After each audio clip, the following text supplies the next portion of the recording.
satu penyanyi dalam ini Lesti Kejora yang dilaporkan oleh pencipta lagu ke Polda Metro Jaya. Yoni Dores bang. Bawain lagu apa dia ya? Ada beberapa lagu sih. Ada beberapa lagu sih bang, saya lupa. Cuman artinya dalam ini kan menarik karena pencipta lagu ini keluarganya udah berani untuk bersuara begitu, untuk melaporkan langsung penyanyi seperti yang mungkin dilakukan juga sama Ari Bias dan akhirnya berhasil gitu bang. Boleh komentar bang? Ya jadi ini kan pembelajaran bagi kita semua ya, terutama pelaku industri rekaman ya. Karena seperti yang sering kami sampaikan, Undang-Undang Hak Cipta nomor 28 tahun 2014 itu kan sudah jelas di pasal 9-nya itu mengatakan ya, ayat 1-nya itu adanya pertunjukan ciptaan, 9 ayat 2-nya itu wajib untuk mendapatkan izin pencipta kalau kita ingin menggunakan suatu karya cipta itu secara komersil ya. Ini yang selama ini tidak disosialisasikan. Yang disosialisasikan seolah-olah dengan membayar ke LMKN udah cukup. Pakai pasal 23 ayat 5. Pada 23 ayat 5 itu kan di bawah judul hak ekonomi pelaku pertunjukan. Sementara kalau di pasal 9 itu kan di bawah judul hak ekonomi pencipta.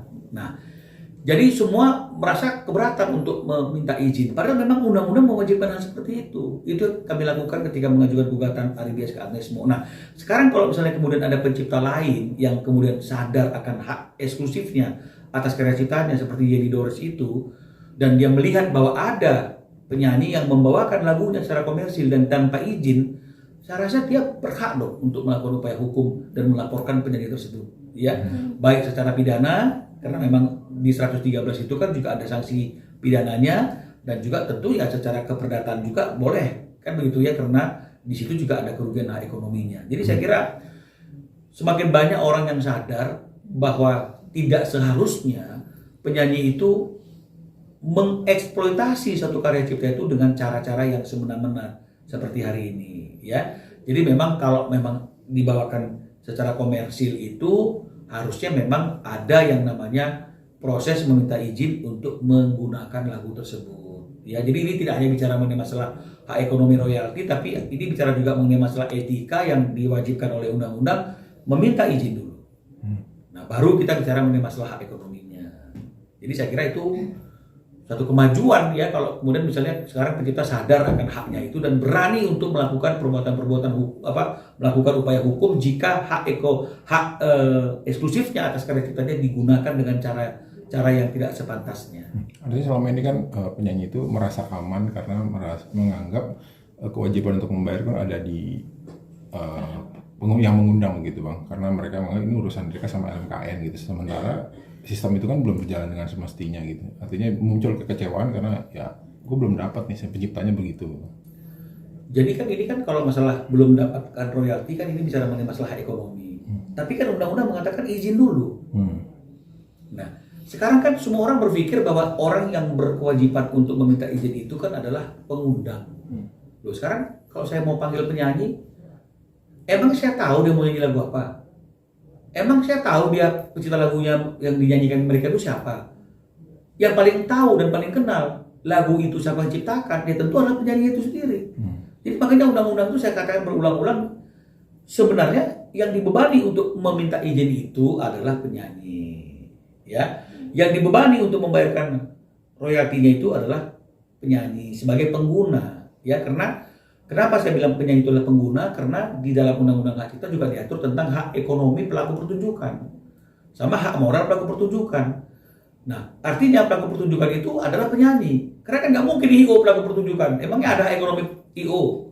Ada hak moral IO? Nggak ada.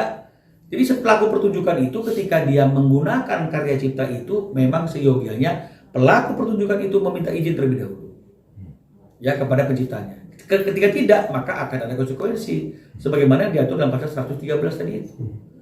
Nah, jadi menyesatkan kalau menurut saya kalau ada omongan-omongan, oh nggak penting minta izin, yang penting bayar ke LMK. Loh, undang-undang bilang itu penting, kok ada orang yang berani mengatakan itu tidak penting, yang penting bayar ke LMK.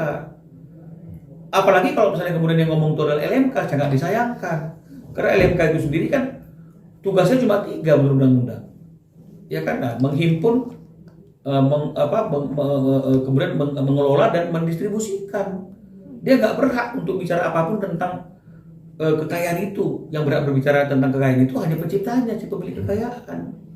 Ini yang kita harus kembali kepada aturan undang-undang yang berlaku, dan jangan karena kebiasaan kita itu udah salah terus kita nggak mau merubah kebiasaan itu dan kita salahkan undang-undangnya, kita salahkan penciptanya, janganlah.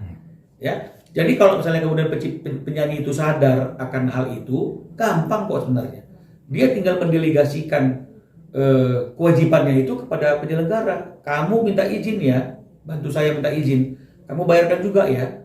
Dan saya nggak akan mau naik panggung kalau kamu belum minta izin atau belum bayar royaltinya. Ini kan akhirnya kan membuat ekosistemnya berjalan. Tapi ketika penyanyi merasa bukan tanggung jawab gue kok, penyelenggara, pengundang juga berpikir kok tanggung jawab saya.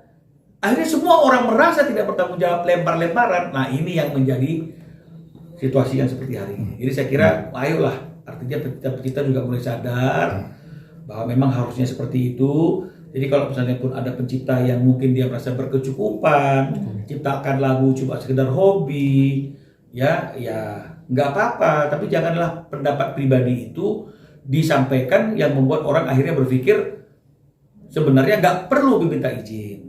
Itu kan opini perorangan saja, tapi undang-undang mengatakan itu harus memiliki izin. Jadi jangan juga kita menganggap orang yang membebaskan karyanya dinyanyikan secara bebas itu pahlawan. Jangan dong.